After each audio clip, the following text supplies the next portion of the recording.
Bienvenidos a Desvendando Noticias. Hoy les traemos un artículo histórico, así como lo hemos hecho en el pasado. Este es el portal que es mantenido por el Congreso de los Estados Unidos. Son periódicos que vienen del 1777 a 1963. Vos pones una búsqueda ahí y encontrás pues lo que se publicó en esos años. Entonces hoy quiero hablarles un poco de la Fundación Rockefeller. Este periódico es de 1901, o sea, estamos hablando casi 120 años para atrás. Resulta ser, para los que han seguido nuestros videos cuando hablamos de esos temas, que el señor Rockefeller le da un giro a la medicina de la que conocemos ahora como medicina moderna. Es bien claro en los libros, incluso en los artículos oficiales, que Rockefeller toma posesión de todos los programas de estudios médicos en universidades con el fin de empezar a enseñarle a los doctores a recetar medicamentos o fármacos en lugar de curar enfermedades. Y a partir de ahí venimos en estos últimos 120 años en esa dirección. La verdad que los fármacos y los medicamentos no curan, lo que hacen es engañar al cuerpo de que está curado y el sistema inmune o el sistema inmunológico se ve afectado y se debilita. Pero bueno, un poco de historia acá. Dice que, para que más o menos se den cuenta, hay pruebas de la Fundación Rockefeller en 1901. Por acá tenemos que él está dando dinero para darlo en becas estudiantiles. Entonces, interesante, ¿no? Que alguna persona en aquel momento interesada en ser doctor, sin saber la manipulación que iba a venir, anuente a seguir órdenes, démosle una beca para que estudie, pero en ese estudio viene todo el adoctrinamiento de la nueva manera de pensar para el médico. Entonces, aquí les dejo más o menos este dato. Es curioso que es de la Associated Press, una de del trío de desinformación del que hablamos también acá en el canal, que tiene años de estar desinformando y distribuyendo noticias a los demás países del mundo. Pero bueno, ahí les dejo que Rockefeller, eso fue lo que hizo: donar dinero para programas de estudio, crear el adoctrinamiento de la nueva manera de pensar de los doctores, y de curar nos pasamos a recetar medicamentos y fármacos para engañar a los cuerpos. Ahora, con esto de la Fundación Rockefeller, quiero pues hacer una conexión acá. Tenemos otra fundación en nuestra era, que es la Fundación Gates. Ya ha quedado más que claro que lo que ha hecho Bill Gates es básicamente seguir el libreto que dejó el señor Rockefeller. Era un señor mayor, un Robert Barron de aquel momento de la Edad Dorada en Estados Unidos, que limpió su imagen pagándole a la prensa para que él pudiera verse ante los ojos del público como una persona benevolente. Y obviamente la prensa de estos años, muy difícil a veces encontrar quiénes estaban como en la resistencia o quiénes estaban como en contra de todo esto. Sin embargo, hoy quiero compartirles un artículo de eso. Pero antes, pónganle atención a la Fundación Rockefeller, porque tengo otro documento que encontré en la Universidad de Sevilla, hecha de hecho por una persona costarricense. Habla de la tardía epidemia, y pongo tardía porque esto me demuestra que todas estas pandemias tienen una agenda política. La tardía epidemia de influenza o gripe española en Costa Rica. Entonces no les voy a leer todo el documento, solo algunas cosas importantes acá. Dice por acá que pues, la pandemia de influenza que afectó al planeta entre 1918 y 1920 constituyó un fenómeno transnacional, así como las estrategias científicas y técnicas para enfrentarla. Dejaré el link de este documento para el interesado. Leemos esto y van a ver que hay demasiados paralelismos con el 2020. La pandemia se desarrolló en 3 oleadas. La primera inició en los primeros meses de 1918 y se caracterizó por una gran morbilidad, pero escasa mortalidad. La segunda ola arribó en agosto de ese año y fue muy letal. La tercera llegó con el nuevo año de 1919 y en algunos lugares se mantuvo hasta 1920. No se ha determinado si los brotes epidémicos de 1920 constituyen una cuarta oleada o una nueva epidemia asociada a una cepa diferente del virus. Ahí nos queda claro que pues quieren seguir como el hilo con otra diferente, y ahí pues ponen sus nombres y ese tipo de cosas. Ok, en página 17 de este documento dice por acá que estamos en 1914. En esa línea aprovechó el arribo de la Fundación Rockefeller a Costa Rica en 1914. Aquí hay un paralelismo enorme. Una fundación de este tipo arribando a países tercermundistas con su agenda. Bueno, aquí dice que con el propósito de combatir la anquilostomiasis y promover la centralización e institucionalización de la salud, ya que coincidían en esos objetivos. La lucha contra esa enfermedad mediante campañas se había iniciado desde 1908. Vemos registros de la Fundación Rockefeller en 1901. Al parecer esos primeros años del siglo XX fueron para formar la fundación y echarle mano a su agenda. La fundación planteó nuevas formas de enfrentar las dificultades e invertir los pocos recursos. Su director, el doctor Louis Shapiro, conquistó rápidamente reconocimiento de las autoridades y de la elitista comunidad médica. Entonces probablemente fue a los altos cargos de los programas, me imagino, médicos en el país, en este caso Costa Rica. Al ir hacia ellos, pues les propone toda su agenda y ellos ya se van a encargar de hacer modificaciones pertinentes en Costa Rica o en el país que sea, si es que fueron a otros países. Probablemente eso también pasó. Y fue clave en el impulso de proyectos de salud. Después, ese es el párrafo que me llamó más la atención. Dice que lamentablemente los sectores afectados con las nuevas leyes e instituciones que no fueron capaces de impedir la aprobación de estos proyectos, personas, sectores que no fueron capaces de impedir los proyectos propuestos por la Fundación Rockefeller. Dice que se sirvieron de los militares para promover un golpe de Estado el 27 de enero de 1917. Entonces, un grupo en Costa Rica no está de acuerdo en los proyectos de la Fundación Rockefeller, se alían con los militares y logran un golpe de Estado.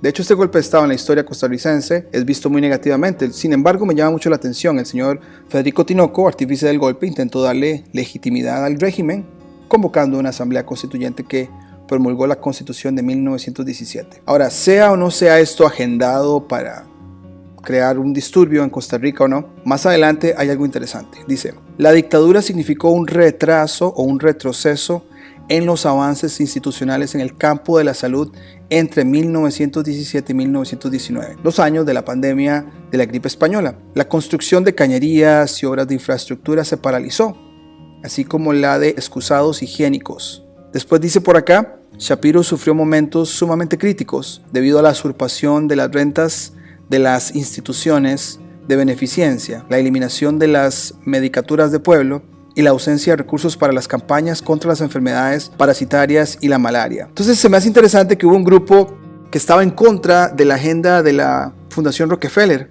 Sin embargo, ¿qué pasa? Bueno, pasan los años en Costa Rica, finalmente el régimen fue derrotado por una importante oposición política y militar que movilizó amplios sectores de la población a partir de junio de 1919, donde tuvieron un papel protagónico los grupos artesanales obreros, el magisterio y los estudiantes. El 2 de septiembre de 1919, ya casi terminando el año, se estableció un gobierno provisional y se convocó a elecciones libres. La epidemia de influenza de febrero, marzo, abril y mayo de 1920, o sea, el año después, se presentó estando en funciones el gobierno provisional de Francisco Aguilar Barquero. Aquí es donde a mí se me dice, donde me queda muy claro que la pandemia es una agenda política. Hasta que hubo un presidente que pudiera ponerse de acuerdo con la Fundación Rockefeller, entonces ahí sí presentemos la pandemia. Pero antes, mientras estaba el golpe de Estado, no hubo casos, como que entró en pausa la pandemia. Entonces eso me queda claro que pues es político. Con esto en mente, sabiendo que hay una Fundación Rockefeller en aquel momento, yendo a varios países para llevar a cabo su agenda. El siguiente artículo que les quiero compartir es de 1909. El periódico se llama The Bridgeport Evening Farmer y es del estado de Connecticut en Estados Unidos. Acá tenemos a un estudiante de medicina que ahora es alcalde tratando de debatir a la comunidad médica. Acá está el artículo. Hicimos una traducción con las partes más importantes y es lo que vamos a leer para cerrar este video y después comentaremos. Dice, The Bridgeport Evening Farmer, de octubre 20, 1909, Boudreaux desafía a la Sociedad Médica del Condado de Fairfield a debatir. Dice por acá, el mayor Thomas Boudreaux se dirigió al Club Liberal en su reunión en Lyceum Hall anoche sobre el tema de vacunación. Durante la discusión, el mayor Boudreaux lanzó un desafío a la Sociedad Médica del Condado de Fairfield para debatir la sabiduría de la práctica. La conferencia se ilustró con un centenar de diapositivas de linternas que mostraban ejemplos horribles de los resultados de la vacunación. Interesante que en 1909 se usaban diapositivas con linternas para mostrar presentaciones. Me imagino que mostradas en la pared o en alguna pizarra, ¿no? Después dice por acá, luego el siguiente párrafo es cuando él ya nos cuenta de cuando fue estudiante de medicina y a partir de ahí cómo fue que él cambió su manera de ver las cosas y con este material es cómo va a tratar de debatir a la comunidad médica. Dice, mientras asistía a la Facultad de Medicina me dijeron que la inoculación con el virus de la viruela de la vaca era un cierto preventivo de la viruela.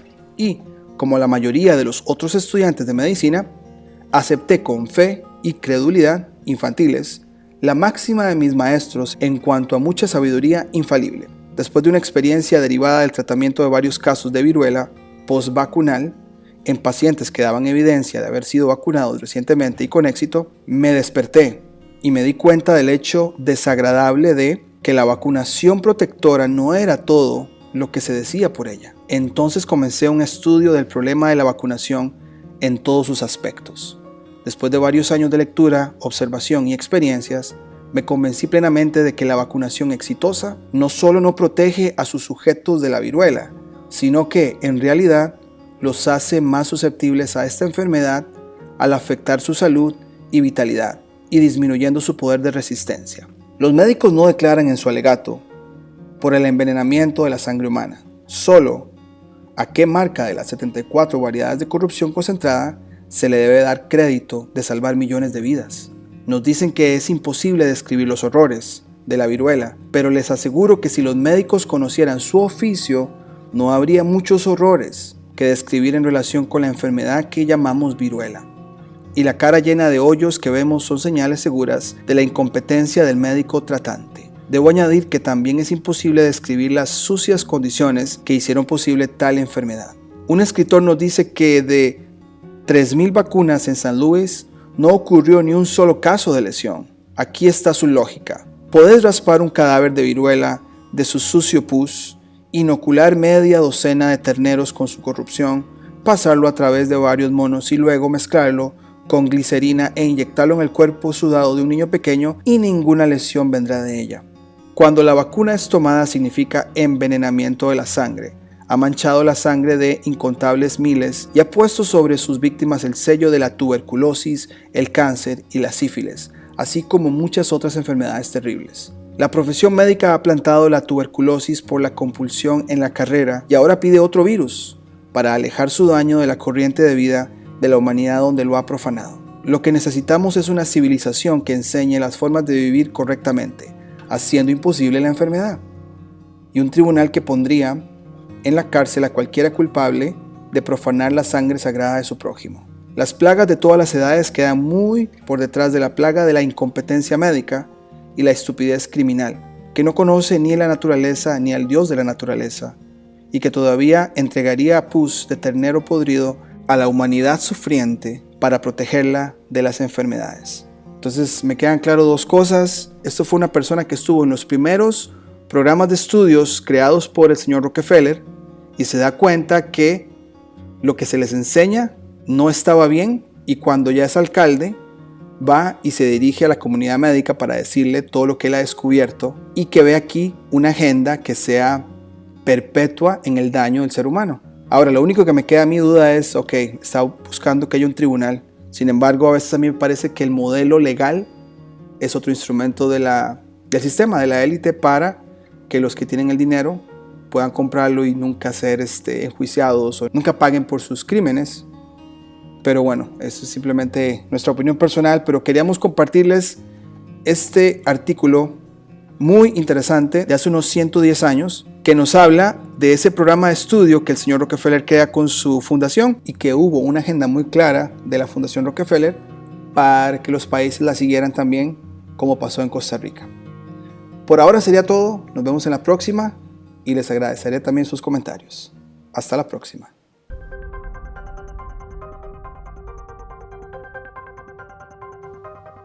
Si te gustó el contenido del canal, no olvides suscribirte, darle campanita para notificaciones, darle me gusta, comentar o compartir. Hasta la próxima.